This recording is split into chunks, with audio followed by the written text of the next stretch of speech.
And a very hospitable young man he was too, tea and everything. That was Talking to Clary, the opening track on the Bluetones debut album, which will be released on Monday. And if you keep listening to the show, you'll hear part 2 after the 8:30 news, when Mark talks about fame, family and favourite bands, and we'll play a further 2 tracks from Expecting to Fly. OK, talk about favourite bands. Eve of the release of their debut album then, and another tour, kind of getting in the honey and the blackcurrant already. The band are still reeling from their success, Slight Return still at number 3, but they're adapting to the lifestyle very nicely, thank you. The Bluetones, the insight continues. Radio 1, the evening session.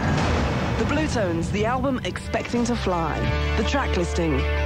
Talking to Clary. I don't have to be feeling Blue Tonic. when I am sad and weary. Cut Some Rug. Used to be a time we had a lot in Things Change.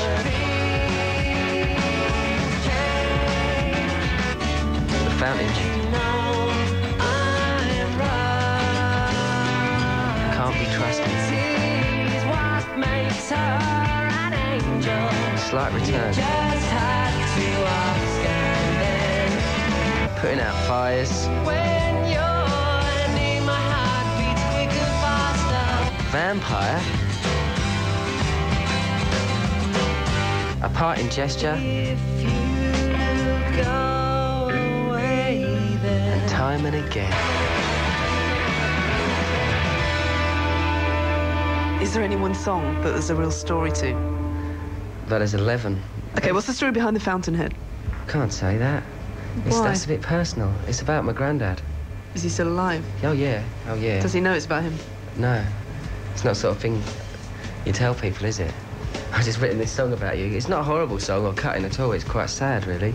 It's not about him. It's about my relationship with my granddad at that time. It's all changed now. I think I was a bit of a disappointment to him for a long time. My dad weren't around, so my granddad was like quite a strong father figure. So he's a very proud man, and he's not going to suddenly throw his arms around me and go, "My boy," which is good, which is a relief. God knows I've tried to bridge the gap. I've tried to be How did you feel about Slight Return? Well, midweek, I knew it was doing really well. For the last 4 days of that week, I was like, oh my God, oh Jesus, what's happening? And then so on the Sunday, and I listened to Mark Goodyear. What a great show, what a great station. I didn't know the final result, and I was just doing the ironing, expecting it to go in at number 7 or something like that, and I was like, blind, what's going on here? This isn't right. But it's like number 2, and it's our 3rd proper single. It's a bit quick. And when Top of the Pops was on, I was down Safeways. I didn't want to see it. I taped it, but I didn't actually want to watch it when it was on. Can you sum up this album, whether it's a collection of love songs or whether it's a story of your life or what? It's more of a story of my life thus far than a collection of love songs. There's no love songs on there. The word love only appears once in one of our songs ever. Many people, like journalists and stuff, have got them all wrong, really, because everyone's expecting them to be about me sitting at home in my bedroom writing about my girlfriend, which is a bit boring, really, which is a bit basic and a bit droll, and I never really write about that. Majority of them are about hate, and the majority of them are a bit poisonous. What do your girlfriends think of it all, then? They're excited, but my girlfriend's not stupid, so she doesn't... So when we did the girly show the other week, it was a bit crap, and so I'm sitting there watching it at home. So what do you think? What did you think then? What did you think? She's going, it was crap. I was like, yeah, it was, wasn't it? So she's not like, they're not fawning or in awe or think, oh my God, suddenly hundreds of girls are screaming at him when he's on stage. All of a sudden I'm 10 times more attractive than I was a year ago. Do you feel more attractive than you did a year ago? No, certainly not. Less attractive, because I'm not eating properly and I'm getting spotty and I'm losing weight. And on one level, it is very bizarre, but it's kind of... We've made our decision a long time ago. We knew that came with the territory, if you know what I mean. How does the album get written? What kind of process is it? There is no real process. It's probably the most disciplined thing I ever have to do, is write a song.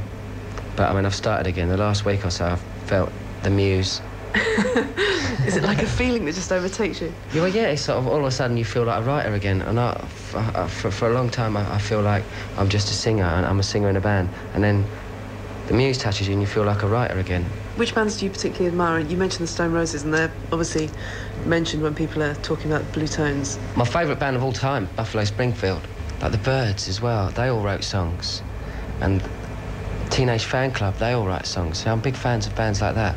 Of course we're going to sound like bands that have gone before. I mean, of course we are. It's flipping rock and roll, do you know what I mean? It's about regeneration. And we're not ripping anyone off. And this record has not been heard before, and it's not been made before. And none of our stuff has. But we can't deny our influences. Do you worry that you've written your best song ever so far? Yeah, absolutely. But that's all right. That keeps our standards up. So What will you do if it all messes up? try and get my go-kart licence. I won't mind becoming a go-kart racer. OK, final one. Can you sum up the Bluetones' career in a sentence so far? We're just approaching cruising altitude. Not about to nosedive. Who knows? Upwards and onwards, I think. Bristol, Sound City 95, with the evening session. And here they are, launching Sound City 95, purveyors of garage music and Houslo's finest, the Bluetones! Thank you very much. This is called Are You Blue or Are You Blind?